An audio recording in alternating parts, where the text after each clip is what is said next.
This is Iran's most powerful aircraft fleet. Some are heavy bombers, some are high-speed fighter jets, and some are long-range drones built for modern warfare. And today we explore the most powerful aircraft in Iran, F-14 Tomcat. Iran purchased 79 of these aircraft from the United States between 1974 and 1978, making it the only country outside America to ever fly the Tomcat.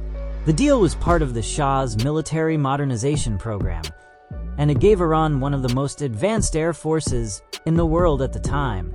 The Tomcat reaches speeds above Mach 2.3 and can operate at altitudes exceeding 15,000 meters. Its AWG-9 radar can track 24 targets simultaneously and guide 6 54 Phoenix missiles to 6 different targets at once, a capability that was decades ahead of anything else flying when it entered service. The Phoenix missile has a range of over 180 kilometers, meaning Iranian Tomcats could destroy enemy aircraft before those aircraft even knew they were being targeted. During the Iran-Iraq War, Iraqi pilots were genuinely afraid of entering airspace where Tomcats were patrolling.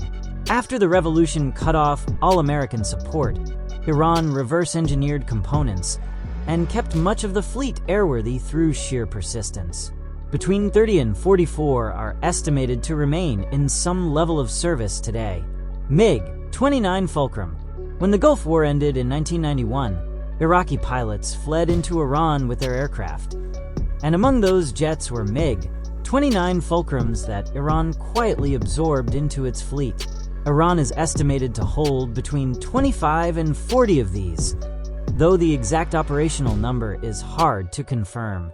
The MiG-29 was built by the Soviet Union to counter Western fighters like the F-15 and F-16, and it was designed to be exceptional in close-range combat.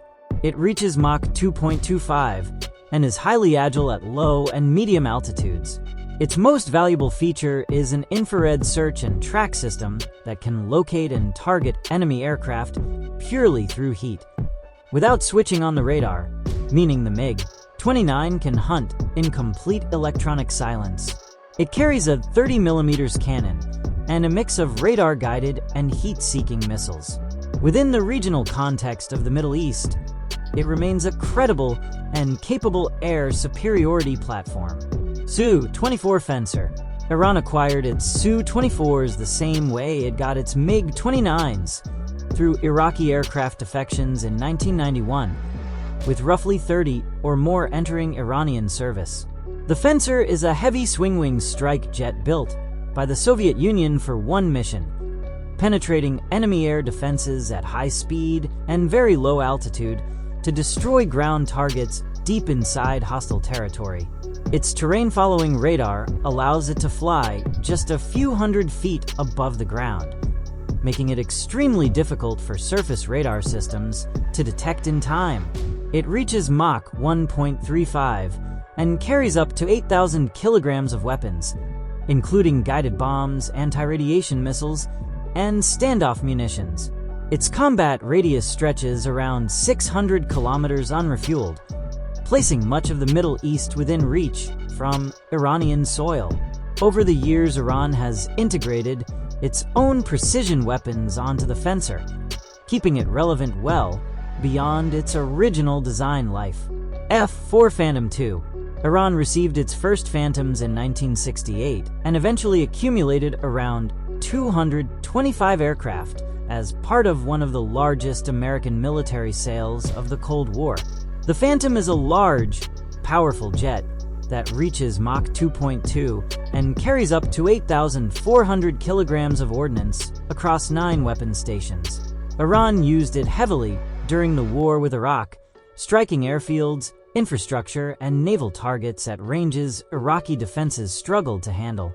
After decades without American spare parts, Iran replaced original systems with domestic components and locally developed weapons, including standoff missiles that allow the Phantom to strike from outside the range of most air defenses. It carries no stealth capability, but Iran compensates by using it at low altitude and at night. A small number are believed to remain operational today, making Iran one of the last countries on Earth still flying this aircraft. F-5 Tiger II. Iran purchased well over 100 F-5 Tiger IIs from the United States across the late 1960s and 1970s, and it became the most numerous fighter in Iranian service by the time of the revolution. The Tiger II was designed as a lightweight and affordable export fighter, reliable and easy to maintain rather than cutting edge. It reaches Mach 1.6 and carries up to 3,175 kilograms of weapons. Its radar is basic, and its electronic warfare capability is limited. What it gave Iran, however, was far more valuable in the long run, a design that Iranian engineers came to understand completely at every structural and mechanical level. That knowledge became the foundation of Iran's entire domestic fighter industry. Every jet Iran has built since traces its origins directly back to this aircraft. Hiza Azarakhsh. Iran revealed this aircraft in 1997 as the country's first domestically designed jet fighter, and the name means lightning in Persian. It is visibly based on the F-5, but features a more powerful engine, a redesigned cockpit with Iranian avionics, and hardpoints configured for locally made weapons. Its top speed is estimated around Mach 1.4, and it carries a modest weapons load for both air combat and ground attack roles. The Azarakhsh was never going to compete with the most advanced fighters of its era, and Iranian officials acknowledged that. The real achievement was proving that Iran could design, build, and fly its own combat jet entirely within its own borders under sanctions, without any foreign assistance. He's a Kowsar. Iran unveiled this single-seat fighter in 2018, presenting it as a step forward from the Azarakhsh. It shares the same F-5 lineage, but features a modern glass cockpit, a heads-up display, and avionics developed entirely inside Iran. Performance figures are broadly similar to earlier domestic designs, with a top speed in the Mach 1.4 range. Western analysts have debated how genuinely capable it is in combat, and those questions are reasonable. What is less debatable is that Iran has now produced multiple generations of domestic jet fighters, and each one reflects an engineering base that is growing more capable over time. Some Kowsars have reportedly entered operational service with the Iranian Air Force. Shahed 136.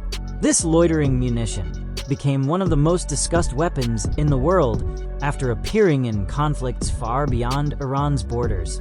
It is essentially a one-way attack drone that flies to a GPS-designated target and detonates on impact, carrying a warhead of around 40 to 50 kilograms. Its range is estimated between 1,500 and 2,500 kilometers, depending on configuration, and it flies at roughly 180 kilometers per hour at low altitude. That slow, low flight profile is part of what makes it dangerous. It produces a small radar signature and generates little heat, making both radar and infrared tracking systems less effective against it. When launched in large numbers simultaneously, it can overwhelm air defense systems that were not designed to handle swarms of small, cheap, low-flying threats. Iran has been developing drones since the 1980s, and the Shahed 136 is the most operationally proven result of that long program. Mohajer 6. This is Iran's most capable multi-role combat drone currently in widespread operational use. Unlike the Shahed 136, it is a reusable platform that can loiter over a target area for extended periods, conduct surveillance, and then strike with precision-guided missiles. It carries anti-tank guided munitions and has a reported endurance of around 12 hours. The Mohajer 6 entered service around 2017 and has since been used in multiple real-world operations. It gives Iranian commanders the ability to watch a target for hours before deciding whether and when to strike, a combination of surveillance and firepower that significantly changes how ground forces can be supported or threatened from the air. C-130 Hercules. Iran acquired its C-130 transports from the United States in the 1960s and 1970s, and despite losing access to American spare parts after the revolution, a number remain in service today through locally manufactured components and creatively sourced replacements. The C-130 can carry around 20,000 kilograms of cargo or up to 92 fully equipped soldiers over ranges exceeding 3,800 kilometers. Some have been converted into aerial refueling tankers, extending the combat radius of Iranian fighters considerably.